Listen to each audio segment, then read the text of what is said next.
Thanks for having me and allowing me to speak here this morning.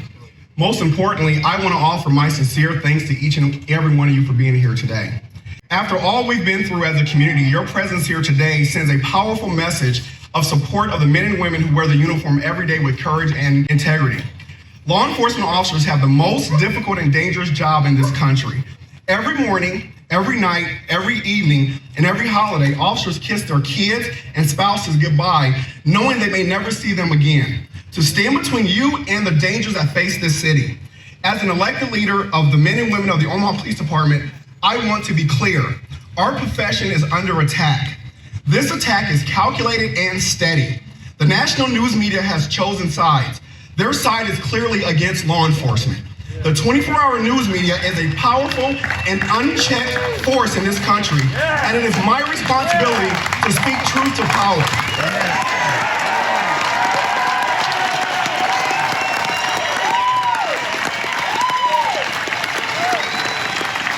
The anti-police rhetoric has gone too far. Enough is enough. We can all agree what happened 400 miles away from here was an injustice, and those officers should be held accountable. But the hysteria media coverage that seeks to hold every officer accountable for the acts of a few is disingenuous and dangerous.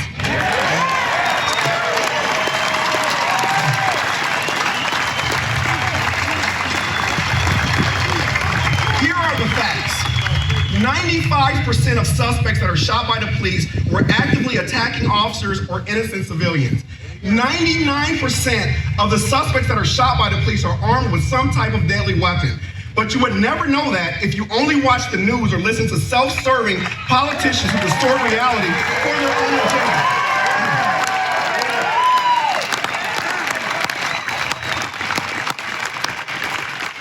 I'm going to tell you what I mean. Recently, there was a 2-day listening session by the Nebraska Judiciary Committee where citizens were encouraged to share their perspectives. Some gave genuine testimony, but mostly these listening sessions devolved into anti-police rants from radical activists. The result? A few Nebraska state senators have vowed to reform the police. You and I know that these reforms will only further handcuff police officers and make the community less safe. These same state senators have not held a listening session in support of law enforcement where you can tell them about the important contributions officers make every day to the safety of our community.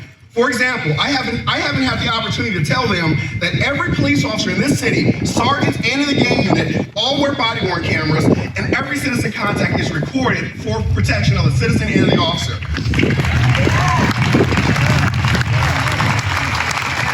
That's how it works here in Omaha. There is nothing more reckless than ignoring facts and evidence to make policy decisions based on one-sided biases and fringe group activism.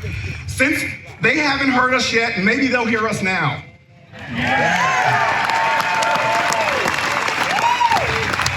Policymakers and media must understand the service and sacrifice demonstrated every day by officers around the country and here in Omaha. When recent protests turned violent here in Omaha, officers worked to save businesses and protect citizens while enduring verbal and physical attacks from rioters there only to inflict damage and destruction.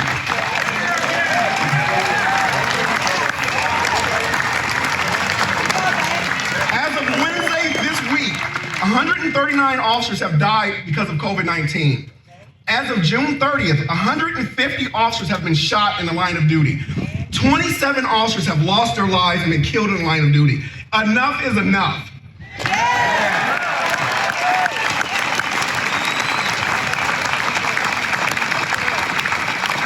The false narrative against American police officers needs to stop. The thin blue line of law enforcement officers in this country is what stands between peace and chaos, and that line is slowly eroding.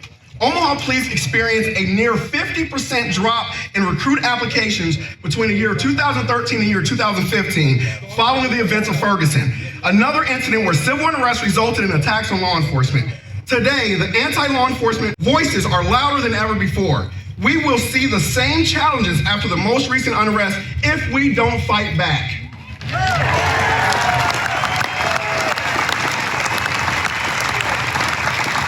Let me tell you what fighting back looks like. We must reject the lies and false narratives forced on us by the national media and fringe radical groups. We must show up in November and vote for candidates that support law enforcement. The Omaha Police Officers Association has a vigorous selection process in choosing who we endorse for office, and you need to look no further than our endorsements to find candidates that support law enforcement. This week, we announced support for Don Bacon.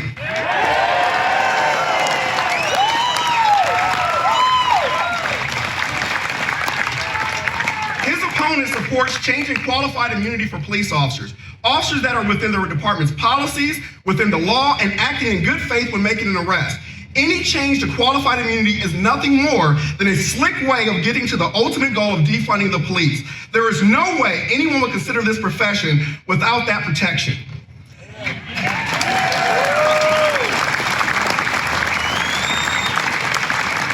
I am asking everyone here today to join me and show up in November and vote for candidates that support law enforcement. The silent majority's voice must not and will not be silenced. Thank you.